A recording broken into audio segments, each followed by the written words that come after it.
अस्सलाम वालेकुम नाज़रीन, सिंध टीवी न्यूज़ जे प्रोग्राम कराची डायरी में आऊं आहियां वहाँ जो मेज़बान बशीर संजराणी। नाज़रीन, एक तरफ़ सख़्त गर्मी आहे, हीट वेव आहे, तो बे तरफ़ वरी कराची में लोड शेडिंग जेका है उहा अवाम लाइ अज़ाब बणियल आहे।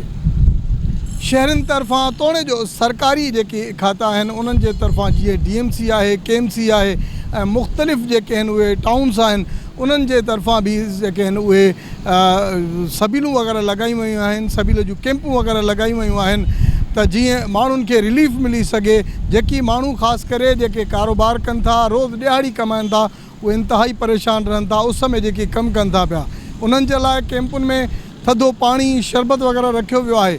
हिकु तरफ़ लोड शेडिंग जेका आहे उहा अण ऐलानियल लोड शेडिंग मुख़्तलिफ़ इलाइक़नि में तक़रीबन 12 कलाक जेका आहे 16 कलाक उहा लोड शेडिंग रहे थी। सख़्तु गर्मी आहे, हवाऊं जेके आहिनि उहे बंदि आहिनि, हीट वेव आहे, माण्हू जेके आहिनि इंतिहाई परेशान आहिनि। पर के इलेक्ट्रिक मथां का बि जूअ नथी चुरे, उनखे अवाम जी का बि ख़ैर ख़्वाही नाहे त हू अवाम जी जे लाइ कुझु कनि, लोड शेडिंग में कुझु घटिताई अचे। बहरहाल अॼु पाण ॻाल्हि ॿोल कंदासूं, मुख़्तलिफ़ इलाइक़नि ताईं हलंदासूं त उते जेके कैंपूं वग़ैरह लॻायूं वयूं आहिनि मुख़्तलिफ़ जेके आहिनि उहे इदारनि तरफ़ां हुजनि या समाजी तंज़ीमुनि जे तरफ़ां हुजनि, उहे थधे पाणी जूं, शरबत जूं कैंपूं वग़ैरह लॻायूं वयूं आहिनि त जीअं गर्मीअ जो ज़ोर जेको आहे सो कंहिं हद ताईं थधो पाणी पीआरे माण्हुनि खे उहो घटाए सघिजे।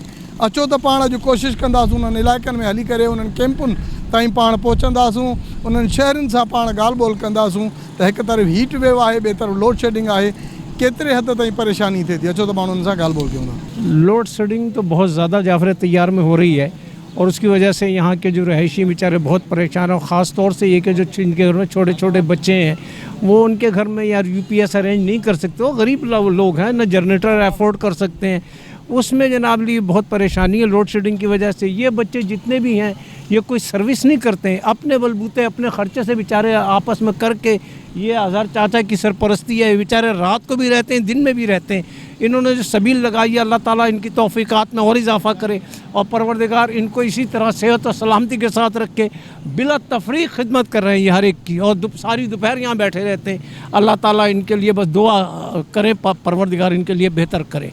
और जहाँ तक इलेक्ट्रिसिटी का ताल्लुक है, सारी कराची में परेशान है, जाफर तैयारी सारी परेशान है, उसका कोई हल इंशाल्लाह निकलेगा, हुकूमत निकाले, बेहतर है। अवाम को सहूलियात हुकूमत ने देनी है, क्योंकि अवाम के पास आफ्टर ऑल जाना अवाम के ही पास है हुकूमत को, तो इससे बेहतर है कि अवाम का साथ दे और अवाम जनाबली उसके लिए वो करे। हुकूमत जितना भी फैसिलिटीज़ पहुंचा सकती है अवाम के लिए, लेकिन इस वक्त जाफर तैयार में लोड शेडिंग ज़्यादा हो रही है। जाफर तैयार में इस वक्त जो लोड शेडिंग हो रही है 3-3.5 घंटे जो शेड्यूल वाली 4 मरतबा लोड शेडिंग हो रही है, और उसके अलावा बीच में भी जो है ना केबल फॉल्ट के बहाने से या ट्रिपिंग के बहाने से वो बंद होती है। लोग बहुत बेजार हैं के इलेक्ट्रिक से।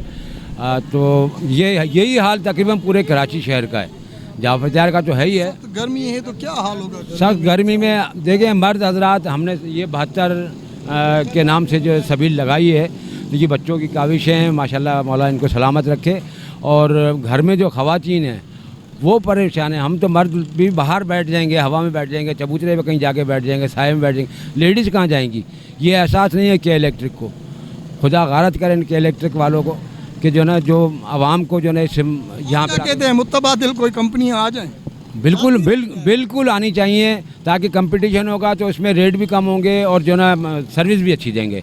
अभी तो ये अंधे काणे राजा बने हुए हैं, अंधों में काणे राजा हैं ये के इलेक्ट्रिक वाले, इसलिए मज़ीद आएंगी तो फिर कंपटीशन भी होगा और उसका रिजल्ट भी अच्छा मिलेगा। कुछ भी नहीं हो रहा के इलेक्ट्रिक के खिलाफ, कोई बोले उसको बंद कर देते हैं भाई, उसको उठा के ले जाते हैं के इलेक्ट्रिक के खिलाफ, या बिलिंग ज़्यादा भेजते हैं। अब हमारे एक घर की तकरीबन 80% बिलिंग है, 82% बिलिंग है।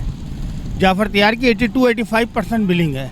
आप जुल्म देखें, पूरा हफ्ता हो गया हमारे इलाके में लाइट नहीं है, ना दिन में ना रात में, और सुबह सबको 8-9 बजे उठ के काम पे जाना है। किस तरीके से लोग मैनेज कर रहे हैं ये लोग जानते हैं, मगर इनको इस बात का एहसास नहीं है। कोई इतना जुल्म नहीं करता है कि पैसे पूरे ले और दाल आधा किलो दे। जब किलो के पैसे लिए हैं तो आधा किलो दाल क्यों दे रहा है मुझसे कहेंगे या नहीं कहेंगे? जब बिल हम पूरा दे रहे हैं उसमें टैक्स भी दे रहे हैं। उसके बाद लोड शेडिंग के ये स्थिति हमारे अपने हाथ में थी इतना सा फॉल्ट हो जाता था, हम फ़ोन करते थे, गाड़ी आती थी सही करती थी, इनको फ़ोन करते रहो, ये फ़ोन भी नहीं उठाते हैं। रात को लाइट ऐसे जा रही है, देखें लाइट यहाँ पे 16 घंटे की लाइट लोड शेडिंग हो रही है। हम दिन में ये काम कर रहे हैं फैलाए बहबूद का, गर्मी में लोगों को शरबत पिला रहे हैं और फिर रात को जाते हैं घर पे पढ़ने के लिए। उसके बाद ये है कि लाइट नहीं होती है, जीना मुहाल किया हुआ है। के इलेक्ट्रिक ने 16 घंटे लोड शेडिंग हो रही है जाफर तैयार में, कोई पुरसाने हाल नहीं है, जब दिल चाहे लोड शेडिंग हो रही है। जी ये बहुत अच्छा लगता है क्योंकि जो है ना ठंडा पानी इस टाइम हीट वेव जो चल रही है लाजमी है, क्योंकि लोग निढाल होकर गिर रहे हैं उससे गर्मी की शिद्दत से। इस वजह से हमने ये माशाल्लाह से सबील, आज इसका 8वां 9वां रोज़ है, माशाल्लाह से सबील लगी हुई है। ठंडा पानी शरबत इसमें एनी टाइम चल रहा है और लोगों को तौलियाँ सरों पर रखी जा रही हैं। इससे ये है कि लोग जो गर्मी से निढाल हो रहे हैं वो नहीं हो पाएंगे। हींअर लाइट ना आहे, शदीद गर्मी में वेठा आहियूं, ॿियो महांगाई मारे छॾियो असांखे। अच्छा बिलिंग भी थिए थी, बिल वग़ैरह भरजंदा हुन भाउ? बिल बिल्कुलु भरजंदा, अर्श थिए थी, बिलिंग थिए थी, बिल भी वधीक था अचनि, यूनिट खां वधीक बिल था अचनि, पोइ बि हिते लाइट न इहा हालत आहे। सिर्फ दिन में साढ़े 2-2.5 घंटे मिलते हैं, 3 घंटे, इससे ज़्यादा नहीं मिलते। इससे ज़्यादा हमें लाइट नहीं मिलती, 3 घंटे पूरे दिन में, 4 घंटे हद ज़्यादा के बाद, इससे ज़्यादा हमें नहीं। और बिल? बिल तो बेवहा आता है, बिल तो उसी तरह आता है। अब बताओ भी बिल भी अदा कर रहे हैं, सब कुछ कर रहे हैं, फिर ये क्या है, ये क्या मसला? हम तो गरीब मर जाएंगे ऐसे, क्योंकि लाइट नहीं है। इसके अलावा क्या परेशानी तो है, एक कारोबार नहीं, टेंशन ही टेंशन है। दोपहर का तो क्या क़यामत का टाइम गुजरता, क़यामत का, जैसे कोई क़यामत गुजर रही हो। क्या करेगा, पंखे बिजली होगी तो पंखे चलेगा ना भाई, जब नहीं होगी तो हाथ वाला पंखा गुजारा करता है। बस बच्चे छोटे बच्चे होते हैं, बरलाते हैं, चीखते हैं, अगले कोई सुनेगा तो कोई बात बनेगी भाई। गर्मी शदीद थी वही आहे, मंझंदि जो माना असां ॿाहिरि बि नथा निकिरी सघूं, ऐं उन बावजूदि लाइट त तव्हां पुछा त कयो, लाइट हाणे ॾिसो हे मीटर हणायो आहे, हे मीटर मूं हणायो आहे, ॿियो महीनो आहे मीटर मुंहिंजो कटे आहिनि। उन खां पोइ मां वियुमि कंप्लेन करणु, मां चयो यार तव्हां महिरबानी करे तव्हां मीटर मुंहिंजो कटियो, मुंहिंजी फैमिली आहे, मुंहिंजा नंढा मासूम भेण भाउ आहिनि, त हुननि मूंखे चयो यार गाॾी अची वेंदी तव्हां बेफ़िक्र थी वञो। हे जो मां वियुमि हिन महीने मुंहिंजे बिल हणियो अथनि 19,357 रुपया। मां जो वयुमि उते KCR दफ़्तर ते, त मां हुनखे चयो, मां यार महिरबानी कयो, मुंहिंजो मीटर बि कटियल आहे, तव्हां हेॾो बिल ॾिनो आहे, त मूंखे ख़बर थी उते पेन वठी उते साइन की, हाणे तूं भरींदे 40,000 रुपया। हे ॾिसो तव्हांजे साम्हूं लिखियल आहे, तारीख़ लिखियल आहे हिन महीने जी, जी हाणे 40,000 रुपया तूं भरींदे। मां चयो सर मुंहिंजो मीटर कटियल आहे, बची तो तव्हांखे पोइ KCR में छो था अचो? मां चयो मां मजबूर थी, मां चुप करे बीह रहियो। हाणे तव्हांजे साम्हूं आहे, ॾिसो मीटर कटियो पियो आहे, हे मुंहिंजे नाले सां मीटर आहे, हे मुंहिंजे नाले सां बिल आहे। हाणे अगरि 40,000 मां बिल भरियां त पोइ मां पंहिंजी फैमिली खे छा कयां? मुंहिंजे जेको SMS आयो आहे न, SMS ते आयो आहे 7,053 रुपया बिल, मतिलबु मीटर में हिते 19,000 रुपया लिखियलु आहे। छो हिते मूं नंबर ॾिनो हुउमि न, मीटर हणायोसीं, नंबर ॾिनोसीं, मीटर मतिलबु बिल अचण खां पहिरियों मुंहिंजो SMS ईंदो आहे हेतिरो ते बिल आयो आहे। SMS ते बिल आयो आहे 7,053 रुपया, ऐं हिते 19,357 रुपया लिखियलु आहे। उते मां वियुमि, उते वञो त को ॿुधण वारो ई न। उते ॿुधण वारो छा, मां उते पोइ चकर वियुमि, चई गाॾी मोकिलींदा, उहा मीटर अञा ताईं लॻियो न आहे, हिन चकर बिल अची वियो वधीक। मां जो वियुमि त हुननि मूंखे चयो वाह हाणे तूं आहीं त रोज़ु रोज़ु तूं अची वञी फसीरी खोराई, हुन खणी छोके मुंहिंजी 40,000 रुपया लिखी, चई 40,000 तोखे भरणा पवंदा, पोइ तुंहिंजो मीटर लॻंदो। हाणे हिकु 40,000 भरियूं, गर्मी लॻो पिया शदीद, असां तव्हां पाण ख़बर आहे पोइ छा कयूं। सर लोड शेडिंग तो माशाल्लाह यहाँ पे बहुत होता है, तकरीबन 8 घंटे 10 घंटे 7 घंटे ऐसा लोड शेडिंग होता है। तो रात को भी लोड शेडिंग होता है, दिन को भी लोड शेडिंग होता है। बिल कितने आते हैं? बिल तो तकरीबन आता है, बिल तो अभी हम लोगों का जो प्लाट है ये नया है, फिलहाल इसके मीटर नहीं लगे हुए हैं। लोग बेहाल हो जाता है, लाइट का मसला होता है, कारोबार अंधेरा होता है, रात को अंधेरा होता है, कारोबार के ऊपर जो है ना, मतलब यानी कारोबार के ऊपर वो असर आता है। कारोबार में तो पूरी रोशनी में जब कारोबार होता है तो एक अलग सा कारोबार होता है, जब अंधेरा बैठा होता है सारा दिन। हाँ गर्मी होता है, गर्मी आजकल तो यानी तकरीबन ये अभी मई चल रहा है, आगे जून और जुलाई आ रहा है, और बिजली का अगर यही सिलसिला होता था तो। ही मेहरान टाउन इलाइक़ो आहे, हिते अक्सर जेको आहे सो कुंडनि जी भरमार इलाही आहे। जॾहिं त हिते KCR वारनि जो इहो कारनामो आहे त हिते पहिरीं ॻाल्हि इहा, जॾहिं मीटर लॻंदा आहिनि त हिते हिकु हिकु मीटर जा जेको आहे सो अलर्ट थियण जा 25-30 हज़ार जेको आहे सो वठंदा आहिनि। उन्हनि जा प्राइवेट हिकु क़िस्म जा ठेकेदार रखियल आहिनि। उन कुंडनि उन मीटर जे लॻण खां पोइ वरी KCR जो ॿियो कारनामो इहो आहे त हिते तक़रीबन मुंहिंजे ख़्याल में 24 कलाकनि में का 6 कलाक बि वॾी लाइट वॾी मुश्किल सां थी अचे। छो जो हिते जॾहिं लाइट न हूंदी आहे त यकीननि सां नंढनि ॿारनि खां वठी वेंदे वॾनि जेके ज़ैफ़ माण्हू आहिनि कुराड़ा आहिनि उन्हनि जो एतिरो त जीअण जंजाल हूंदो आहे जो हू सिर्फ़ु बददुआ खां अलावा ॿियो कुझु बि न ॾींदा आहिनि ऐं एतिरे तहत जो हू एतिरो माना जेको आहे सो दिलि जे अंदरां एतिरी आह भरींदा आहिनि त चवंदा आहिनि त असां ख़ुदकुशी कयूं। बाक़ी हिन मुल्क में रहणु असांजो ॾाढो ॾुखियो आहे। हिते का बि कैंप वग़ैरह न आहे, छो जो हितां वॾी ॻाल्हि इहा आहे त चूंडियल नुमाइंदा ई न आहिनि। अगरि आहिनि त उहो सिर्फ़ु पंहिंजे घरनि ते ई आहिनि, हू पंहिंजे थधियुनि एसियुनि ते हू पंहिंजो जेको आहे सो कुंडा ऐं उन खां अलावा मीटर लॻाए जेको आहे सो पंहिंजो सिस्टम ठाहियूं वेठा आहिनि। हुननि खे आवाम जी का बि परवाह न आहे हिते जेको आहे सो का बि अहिड़ी कैंप थधे पाणी वग़ैरह जी। ॿी त ॻाल्हि वॾे में वॾी ॿी ॻाल्हि इहा आहे त हितां जा जेके स्कूल जा ॿार वेंदा आहिनि उहे बि जीअं कंहिं चवंदा आहिनि त मच्छीअ खे ॿाहिरि कढी करे उछलाइबो आहे त हू तड़पंदी आहे पाणी खां बग़ैर, त नंढा ॿार बि स्कूल में वञण ताईं जेको आहे सो तड़पंदा वरतंदा आहिनि ऐं एतिरे तहत जो हू 2-3 चकर हिते बेहोश बि थी विया आहिनि। पर उन्हनि जो रद्द अमल इहो ई आहे त हीअ जेकी बिजली वारनि जो जेको कारनामो आहे इलाही हिते ख़ासि करे मेहरान टाउन जे अंदरि ही कची आबादी आहे। हिते जेको आहे सो सिंधी आबादी ऐं सिंधी माण्हुनि जी रिहाइश आहे, पर हिते हमेशह सिंधी माण्हुनि खे जेको आहे सो नज़रअंदाज़ कयो वेंदो आहे।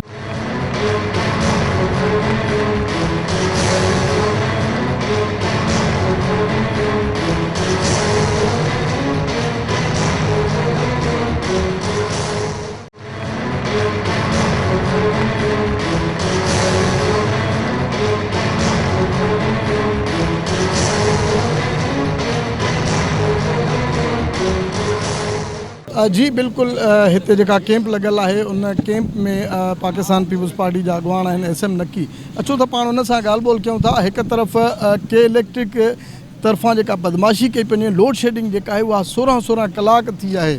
सिंध असेंबलीअ में बि उन जे लाइ करारदाद जेका आहे उहा मंज़ूर कई वई आहे। ॿिए तरफ़ सख़्तु गर्मी आहे, कैंपूं लॻनि थियूं। अॼु समाजी तंज़ीम बल्कि हिकिड़ी क्रिकेट टीम आहे, उन्हनि जी नंढी टीम आहे, इंसानियत जे बुनियादनि ते अॼु हुननि तमामु हिकिड़ो वॾो कमु कयो आहे। तक़रीबन 9 ॾींहंनि खां उहा हिते कैंप लॻियल आहे। मिठो पाणी आहे, शरबत थधो पाणी उन्हनि मुसाफ़िरनि खे उन्हनि शहरनि खे पीआरे थो वञे त जीअं हीट वे में कुछ जेका है घटिताई आने सके। अचो तो पाण SM नकी सां पाण ॻाल्हि ॿोल क्यों था इन वाले। सबसे पहले तो मैं ये आपको बताऊं, मैं नादे अली स्क्वायर पे इस वक्त खड़ा हूँ। माशाल्लाह से ये क्रिकेट टीम है 72, जिसका नाम है टीम 72।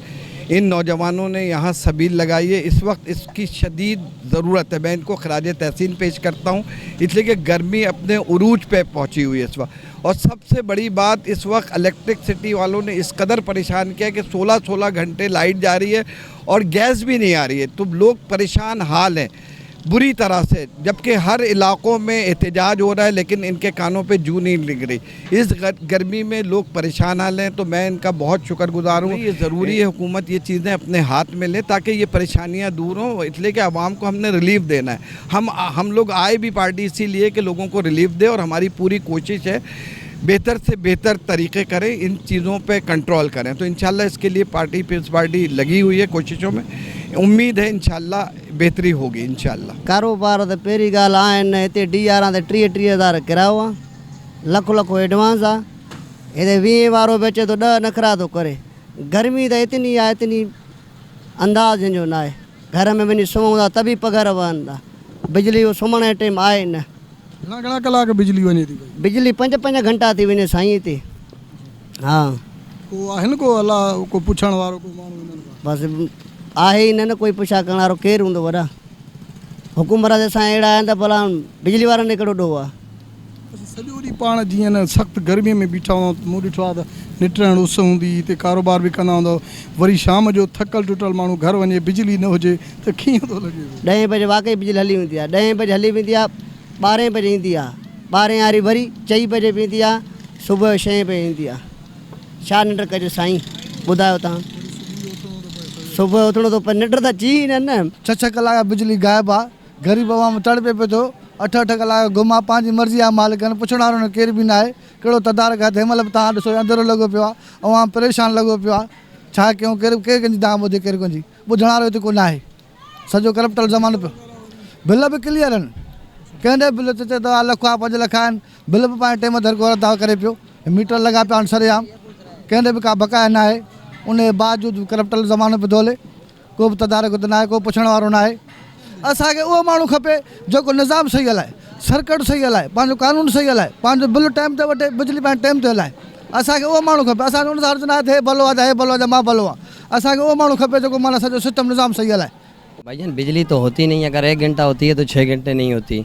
ठीक है, बिजली ने तो तकरीबन गरीब आदमी का बुरा हाल किया हुआ। और बिल तो अगर देखा जाए तो 15,000, 18,000, 16,000 हर बंदे का हर घर में आ रहा है। और बिजली अगर 1 घंटा होती है तो 6 घंटे गायब होती है। कंप्लेन करो तो क्या कहते हैं? कंप्लेन किसको करें? कंप्लेन करें तो किसको करें? कोई आता नहीं है, कोई पूछता ही नहीं है। और बिल हर महीने के महीने जो है ना पर मंथ आते हैं 15,000, 16,000, 18,000 हर बंदे का बिल आया हुआ है। क्या चलाते इतना ज़्यादा बिल? भाई चलाते क्या है, पखे 2-4 हर बंदे के सेवर हैं, 2 पखे ऐसे ही चलते हैं। और बिजली की महंगाई इतनी, जो कमर्शियल बिजली इतनी महंगी की हुई है कि जो है ना 35-40 रुपये यूनिट है। अगर 100-150 यूनिट आपने चला भी लिया तो कम से कम उसमें 25 से 28,000 रुपये, 30,000 रुपये का बिल है।